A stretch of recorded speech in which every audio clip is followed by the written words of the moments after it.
Hi, everyone, and welcome to the Rebuild with Confidence Divorce Summit.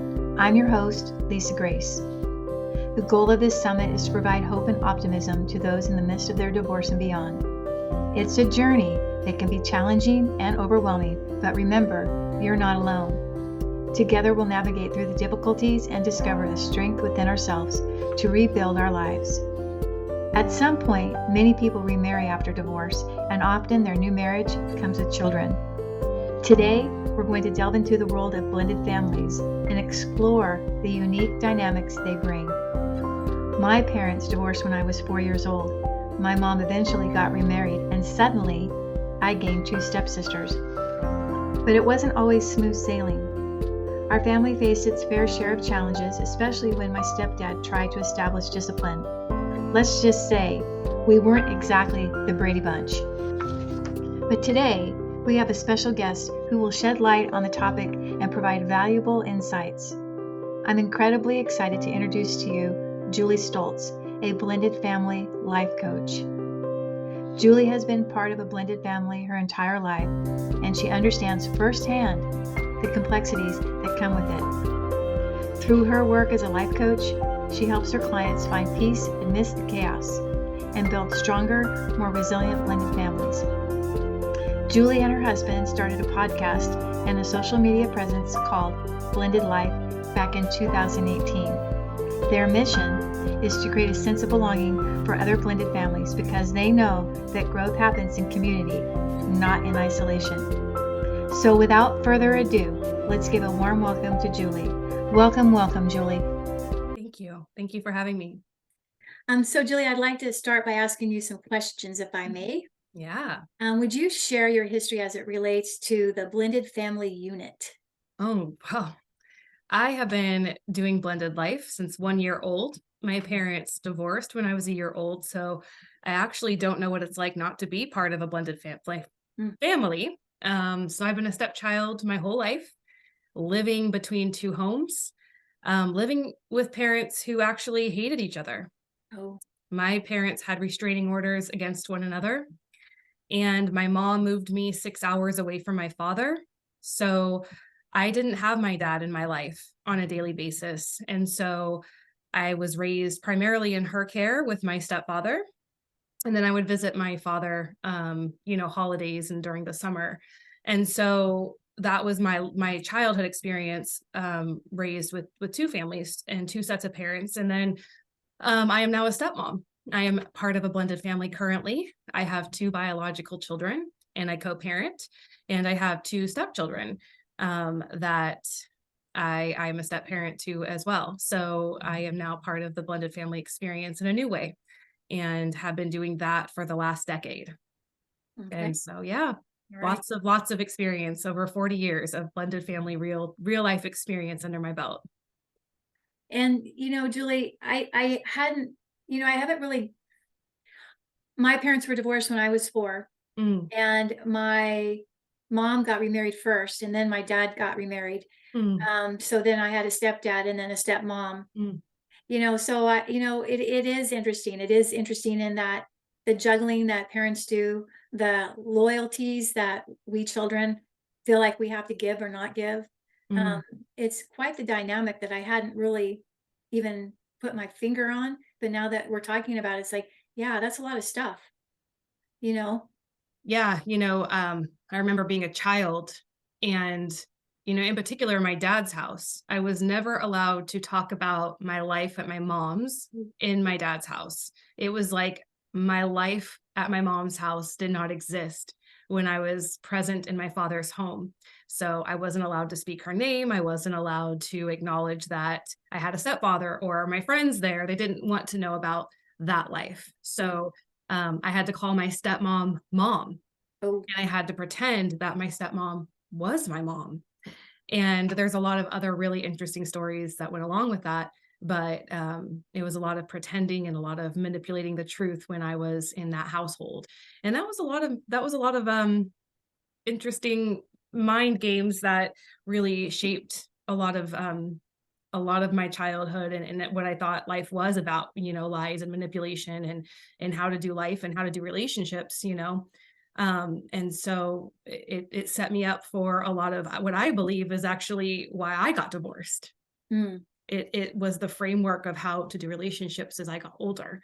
So now that I look back on the framework that I was taught as a child, um, it's just interesting. It's interesting to reflect back on that dynamic. As you share, I'm like, oh yeah, it's not a surprise Right. how maybe I found myself in unsuccessful marriages as an And adult. that kind of leads me to my next question is if you would share a little bit about your divorce story. I have two. I'll Okay. try to make them quick. Quick. There's I'm on my third marriage, and so I had daddy issues. And so I married for the first time at 18 years old. I eloped, and as you can imagine, that wasn't successful. Everyone told me not to do it, right? There wasn't one person at 18 that thought that was a great idea. I was going to do it, and I did it. And that lasted about 3 years. And I was head over heels in love. And I thought I wasn't going to get divorced because my parents did that. And actually, my husband left me. I didn't see it coming. And that was an interesting end to that marriage because we were part of a church, and when we left that church, actually, is when our marriage ended up falling apart. And I remember that day super, super vividly. He came home, and it was really out of the blue. And he just said, Julie, I love myself more than I could ever love you. And I have to find out who I am. And I can't do that being married to you. It was complete identity crisis. mm, And so, because I wasn't going to get divorced, that was probably one of the lowest points in my whole life. And so he ended that marriage, and very broken, I jumped into my second marriage, and before I was ready. And so I married my children's father, and that marriage lasted about 9.5 years, and I ended that marriage. So it's interesting to look back because I have been left, and then I have left a marriage. I've actually lived through both of those. And when I left my second marriage, it was I am a religious woman. I am a Christian woman. And I remember I knew, so this is interesting looking back. I knew I shouldn't have gotten married before I walked down the aisle. It's interesting. I feel like I knew it was wrong before I did it. And I did it anyway for a lot of reasons. And then I had my daughter. So my son, I got pregnant with my son. He was a pill baby. And I felt like God just really wanted me to have this child, right? And then I had my daughter to try to save my marriage. mm, My husband really wanted another child. My son was like, I want a sibling. I knew I was going to love a child. So I was like, okay, we'll have a child. And that didn't end up working out. And so I was in therapy for like a year and a half trying to figure out how I was going to stay.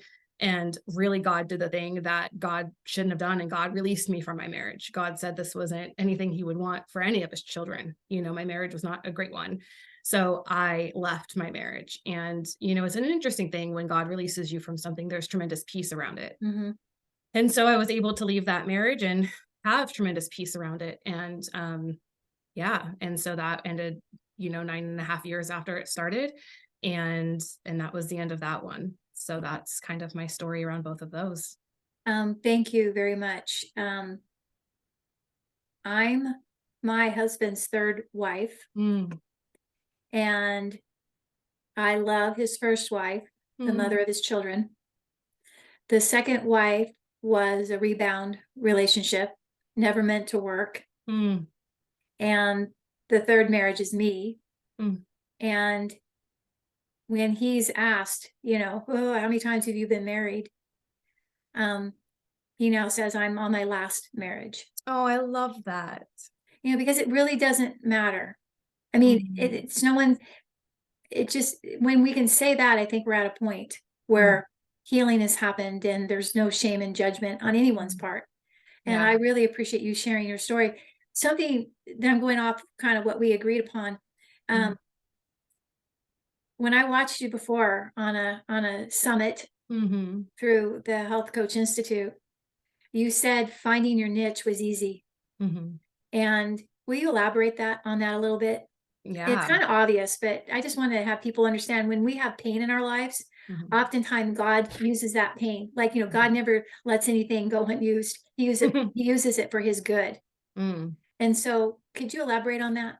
Yeah. Well, oof, I've been through a lot. I had a really hard childhood going back and forth and being a child of divorce and being an only child without siblings to go through it with. I had a half brother, but we were raised in different homes, same dads but different moms, and I saw him when the stars aligned and when parents could agree, and I would have to it was just a lot to do on my own, and it was hard to have parents who really hated each other and were very secretive, and I never knew what was going on, and it was a lot. It was really, really heavy, and it was very painful. And then to go through 2 divorces, I never wanted that for myself, and I thought for sure because of the pain I experienced as a child, that surely that wasn't gonna happen to me. I never wanted that for me, and so it felt like, gosh, I'm carrying on generational curses now, and that felt very heavy and painful, and so I felt like, how was I going to help children of divorce? Mm, Because that's really what I wanted to do. When I came into the coaching world, I knew I was going to help children of divorce. I knew I really wanted to be in the blended family world. I knew that was my calling. And I felt the best way I could be there for the children of divorce was to get in with the parents, because the parents really do have the control. Kids don't have the control. But if I could help the parents in blended families, then they could give the kids the best experience, the co-parents, the step parents, the bio parents. If we could get everyone regulated and healthy and in a place of peace, then the kids would really benefit and feel safe. And that's the way I could advocate for the kids. And so I felt like blended family coaching and coaching adults in blended families would be the best way I could help my inner child heal, could be the best way I could advocate for my inner child, and for kids like me to have a better family experience, and for my stepkids, for my children, um, and so it's something that's been so near and dear to my heart always. And I haven't been the perfect co-parent, I haven't been the perfect step parent, I haven't been the perfect bio parent by any means, but being a coach and going on the coaching journey has certainly given me the tools to be the best that I can be, and I believe that for all of us parents and step parents and co-parents, that we are doing, I hold that paradigm true for all of us. We are doing the best we can with what we've got. And so yeah, my niche came very, very easy to me because it was something I knew I had to serve this community. well, Yeah. thank you, Julie. Thank you. Yeah. That's a God calling. Yeah. And I have found that the best coaches that I've worked with for a specific area Mm, are the ones that have experienced that pain, yeah. and they're ahead of me, Mm, and they have learned the tools and the guidance. So if anyone here is in, when people are listening to this video, mm, if they have blended families, that mm, they should call you, because you have a mm. heart for healing Yeah. and Ah, family. And yeah. that's what's going to make this world, if we can protect and nurture families, that's what's going to make this world a better place. So Mm, I just want to pause and thank you. I want to cry. mm. So what are some of the top blended family issues that you have experienced or you coach on? Yeah, well, I think the issues are really the roles. When I read this question, I was like, well, it's like step parenting issues, right? Step parenting, co-parenting, um, power struggles. It's really identifying the roles that you're taking on. And really it's all comes down to, you're doing things you've never done before. You've never step parented before, you've never co-parented before. And bio parents have never been in the middle before. So being in the middle of your children and your spouse, that's a hard place to be. You're in the middle of a rock and a hard spot, like a rock and a hard place most days, right? You're trying to please your spouse, then you're trying to please your children. And Oh, then you're yes. trying to please your co-parent who has a very important role. And this is like, bio parents really have it the roughest, I feel.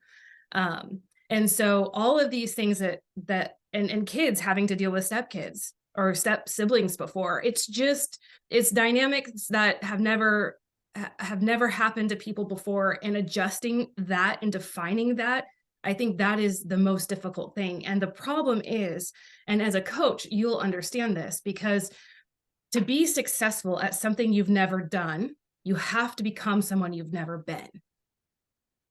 And the problem really is that we always walk around insane because we're trying to use old ways to get new results, right? So we're trying to use old habits, old coping skills, old communication styles, right?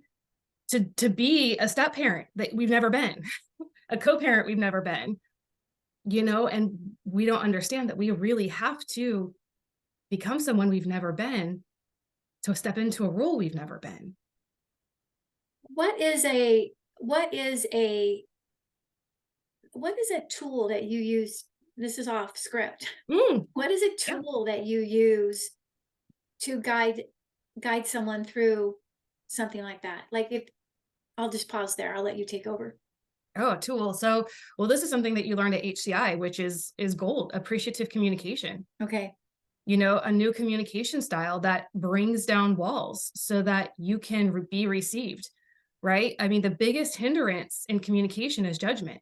The second you're judging, you're not listening, and communication or a connection is broken. And it is the biggest hindrance in blended families. We're judging each other and connection is broken. And that's really hard when you're building relationships, especially with stepchildren. And I see it with my own children, stepmother and them. It's all full of judgment. And then, why is there no connection? Well, it's hard to build connection when it's broken all the time over judgment. So communication's oxygen to relationships. So that's the first thing we work on. Okay. I love that. Appreciative communication. Appreciative communication. So communication is always the first thing we work on, Yeah. because family's all about relationships, or relationships all about, family's all about relationships, and relationships all about communication. You can't have healthy relationships without it. So that's tool number 1. I love it. Thank you. Thank you. Thank you. Yeah, you're welcome.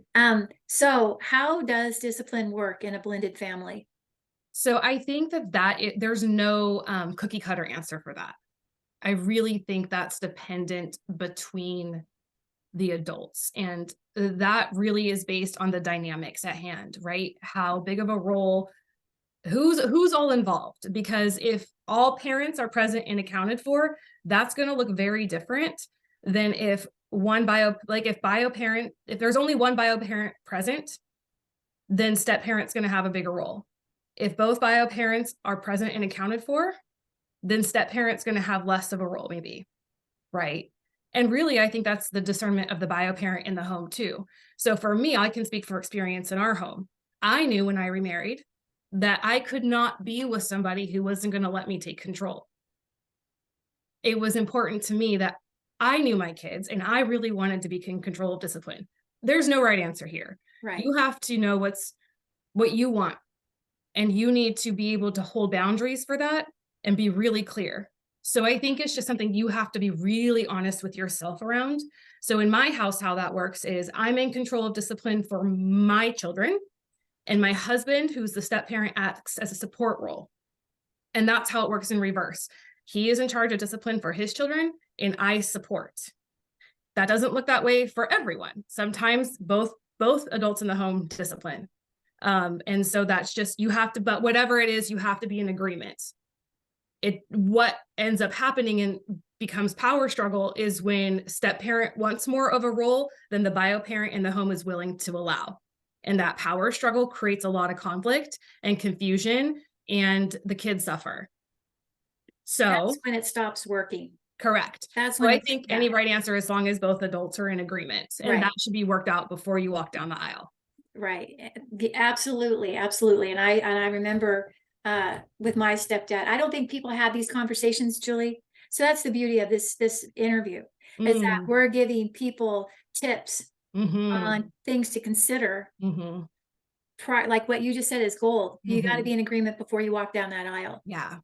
And I will say, our podcast, Blended Life, we have tons of podcast topics about premarital talks to have before. I wish that Eric and I, my husband is Eric, there are so many things I wish we would have talked about before we would have gotten married. There is not a lot of resources for blended families, premarital counseling. We did premarital counseling. They talked about nothing that had to do with blended families.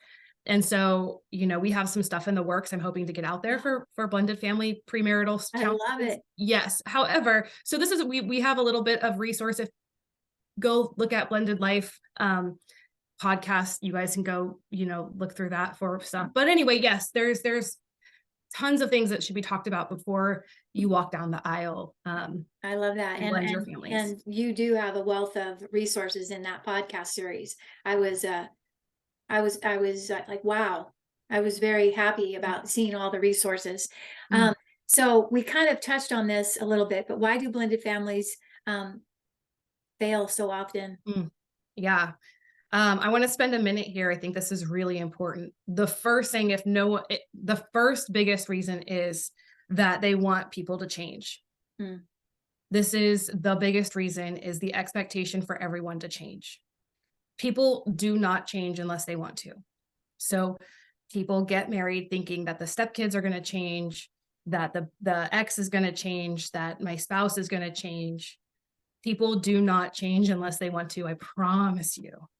So I wrote down some other things, unreasonable, unrealistic expectations, idealism, a victimhood mentality, right? It's always everyone else's fault. I think people play the short game and give up too soon. And I think, and this goes along with the victimhood mentality, but when we blame our experience, our experience is everyone else's fault. That's not victimhood mentality. Our experience in our blended family is everyone else's fault. And that's a really powerless place to live. And as a coach, this is the work I do right here, is I help blended family adults and blended families take their power back and shift their experience. Like, you can change your blended family experience at any second. I love it. At any moment, you can make a change. You can make a shift for the better. That's right. So, when you coach blended family coaching, is it with one person or two? I do both. Okay. I do both. So I do one-on-one coaching, and I do couples coaching. I saw that. Yeah. I saw that. And couples coaching around blended family. Yeah. Well, it doesn't have to be around blended family. I mean, I'm open to couples coaching. The thing about couples coaching, I am kind of discerning around it, though, because couples coaching works when both people want change for themselves. So couples coaching is really difficult when one person's dragging the other person into it. And the other person's not, like, one person's not really wanting to change, but they're there to appease the other person. Both people have really got to equally want the change. Then couples coaching works beautifully, and it's magic. So I'm discerning about couples I take, and I do individual breakthrough sessions to kind of discern that. So just because couples come to me doesn't always mean that works out. But I do coach couples, and I definitely do one-on-one coaching, and it's all wonderful. When you want change, change happens. I believe that for all people. So it's a powerful, transformative journey. It's so good. When you so what do you provide as a blended family life coach? Like, what are your I saw on your website that you have like a 12-week course, and do you have 24 months? So I do 12 weeks or 24 weeks. Yeah. So the 12 sessions really is all about like inner game, right? So we're working on getting a control of yourself first. So we take control of your experience, and that's really all about, like, how do we control? So it's for yourself first before others. So like boundaries for yourself first, because if you can't hold boundaries with yourself, you have no prayer in holding boundaries for others, right? How you talk to yourself first before you can talk to others. How you love yourself first before how you love others. So it's really about getting control of yourself, because then it naturally flows into how you do things with other people. So you have to put your own oxygen mask on first. And I think was just gonna say that. Yeah. And we understand that in the airplane. Yeah. We all nod our heads. Yes. In the airplane, that makes complete sense. And then we get off the airplane and that metaphor flies right out the window. And so that's really it. It's like we work on ourselves for the first 12 weeks. And then the 24 weeks, we do everything in the first 12 weeks, and we continue on. So first for ourselves, and then the next 12 weeks and the 24 weeks is then for others. Right now we're learning boundaries that support our values and our relationships. Now we're learning communication and how it relates to our relationship with other people. Now we're learning how we push past fear in relationships and forgiveness in relationships. So we're really overcoming things that penetrate out into our family outside of just ourselves. And so it's just deeper work, right? The longer you work with a coach, like a personal trainer, the deeper you can go, the more transformation you can make. And so it's wonderful work that just shifts your experience for your good. And the thing about, coaching and power, and you know this as a coach yourself, your power is this: when you change, right? When you show up differently, your relationships are forced to shift. You cannot show up differently and have things remain the same. It's science. You're the variable in the experiment. So if you're the variable that changes, the outcome's all different. And so this is why blended family coaching works, right? You have the power to change your whole house by simply transforming yourself. I love it. So you can change your blended family via transforming how you show up in it. So there is hope for the Brady Bunch family, huh? Yes, but you have to want change. And I think we have to start by being honest with ourselves, because it can't sound good. You have to really want it. Right. Absolutely. No, testing the water. No, 1 foot in and 1 foot out. You really have to be all in. And that's the beauty of working with a coach who gets it, who's experienced it, who's lived it, and can guide you with compassion and empathy and understanding. It's like, oh, I get what you're saying because I've been there, done that, and let me guide you. Yeah. And that's the beauty of having your history and your experience and then your training. And so you are a true blessing, Julie. Truly, truly, truly.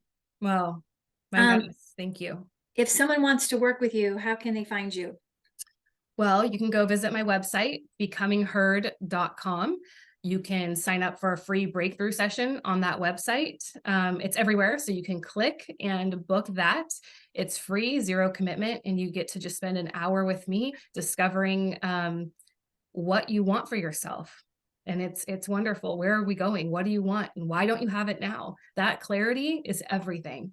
You can also learn about me, my coaching process, the programs I offer. So the website's wonderful. You can connect with me on social media, Becoming Heard. I'm on Facebook, Instagram, Twitter, any of those platforms. Always you can reach out, message me. I'm happy to connect and help any way I can.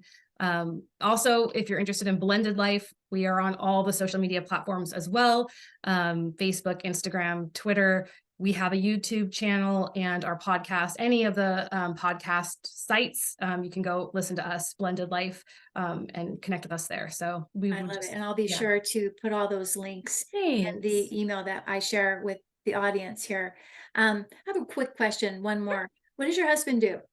Oh my gosh. My husband is a photographer and videographer by trade. Okay. And so he currently does real estate photography, videography. Okay. And he's been in that for a lot of years. So yeah. He seems very kind and supportive, a very warm heart. I just feel that when I hear you two talk and just all of that. And that's what's such a blessing. So Julie, I want to thank you for being here today. I've absolutely enjoyed every moment, every minute of our time together. And to the audience, I want to thank you for watching and listening. And I hope that everybody has a great day. Thank you. Thank you, Julie. Bye. Thank you for joining the Rebuild with Confidence Divorce Summit. I appreciate your participation, and I'm proud of you for leaning in to your healing journey. If you're ready to take the next step towards rebuilding with confidence, book a discovery call with me at secondactcoaching.com. Together, we'll uncover the strategies and resources to help you start the rebuilding process and create a life you are excited about. Remember, you are not alone. We're here to support you every step of the way. Take care, my friend, and remember, there's always hope for a brighter future, and the best is yet to come.